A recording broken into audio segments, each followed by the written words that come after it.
টোনাটুনি পরিবারে আপনাদেরকে স্বাগতম। আজকে আমরা আরেকটি নতুন ভিডিও নিয়ে এসেছি আপনাদের জন্য। তো এইখানে কেন এসেছি সেটা পরে বলছি। আর কেন যাওয়া হয়েছে সেটা আগে বলি। আজকে টোনাকে নিয়ে গিয়েছিলাম ডাক্তারখানায় তাকে চেকআপ করাতে। তো চেকআপ করাতে গিয়েছি আজকে না আরকি ২ দিন আগে নিয়ে গিয়েছিলাম।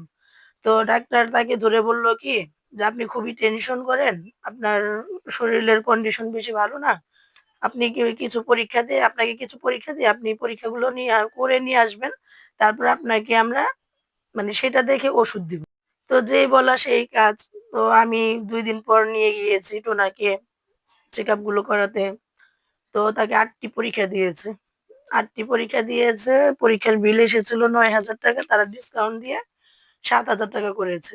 কারণ টোনা তো এর আগে আমি তো বলেছি, টোনা এর আগে স্ট্রোক করেছিল। আমরা সেখানেই তাকে ভর্তি রেখেছিলাম আনোয়ার খান মডার্ন হাসপাতাল ধানমন্ডিতে। তো আজকেও সেই ডাক্তারকেই আমরা দেখাতে নিয়ে গিয়েছিলাম। তো দিনের বেলা আমরা তাকে পরীক্ষা করিয়েছি যেমন খাবার আগে এবং খাবার ২ ঘন্টা পরে। তাকে গ্লুকোজের পানি খাওয়ায়া ২ ঘন্টা পর তাকে পরীক্ষা করিয়েছে। এখন রাত্রে ৮ টার সময় তারা রিপোর্ট দিয়েছে। এখন রিপোর্ট আনতে গিয়েছি। রিপোর্ট এনে তারপর ডাক্তারকে দেখাতে নিয়ে গিয়েছি। তো ডাক্তার বলল, "টোনার রিপোর্টগুলো ভালো বের হয়নি।" এটা শুনে তো খুবই মনটা খারাপ হয়ে গিয়েছে। তো মন তো খারাপ হলো। আর ডাক্তার বলল যে, "টোনাকে একটু ভালো করে খেয়াল করে রাখবেন। কারণ তার ঝুঁকি আছে। আ তো সেগুলো আপনারা খেয়াল রাখবেন। আর তাকে নিয়মিত ওষুধ খাওয়াবেন।" আর টোনার একটা অভ্যাস কি? সে ওষুধ খেতে চায় না। তো ডাক্তার বলছে যে, "ওষুধ আপনাকে খেতেই হবে বাবা।" তো এই বাবা বলাতে একটু অন্যরকম আমি একটা হেসে দিয়েছি। যে ডাক্তার তাকে বাবা বলে অনুরোধ করেছে, ওষুধটা খেতেই হবে। তো সেটাই এখন ওদিকে কি বলবো টোনার এইরকম রিপোর্টটা শোনার পর মনটা এতটা খারাপ ছিল। তারপর দুজনেরই মন খারাপ ছিল। এখন টোনা নিয়ে এসেছে, "চলো।" আসবো না। সে আমাকে জোর করে নিয়ে এসেছে। "চলো মন খারাপ করে কি হবে?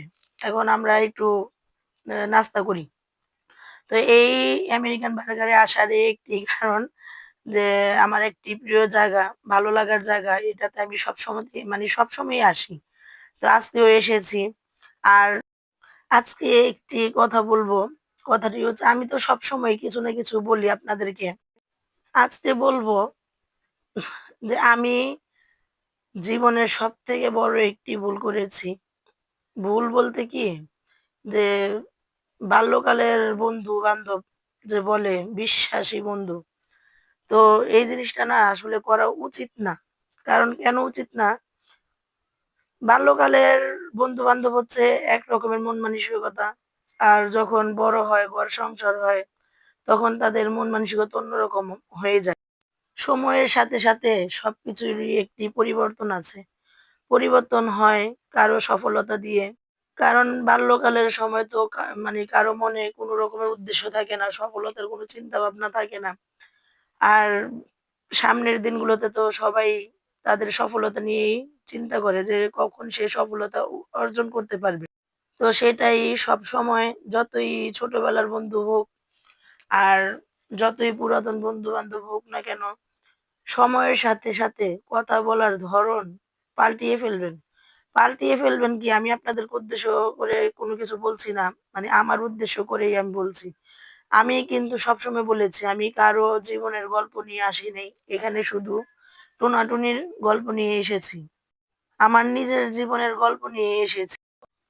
কারণ একটি বাড়ি, একটি গাড়ি, অর্থ, সম্পদের কাছে বাল্যকালের বন্ধু-বান্ধব কোনো কিছুই থাকে না। যখন একটি মানুষ সফলতার উচ্চ মানে অনেক উপরে উঠে যায়, তখন না বাল্যকালের বন্ধু-বান্ধবের কোনো দাম থাকে না। সেটাই অর্থের সাথে তার মান-সম্মানটাও অনেক বেশি হয়ে যায়। তার চিন্তাভাবনার দিক দিয়েও অনেক রকমের পরিবর্তন হয়ে যায়। সেটাই নিজেকে বুঝতে অনেক দেরি হয়ে গিয়েছে। যে বাল্যকালের বন্ধু-বান্ধব আসলে এখন তার বাল্যকালটা নেই, সেটাই।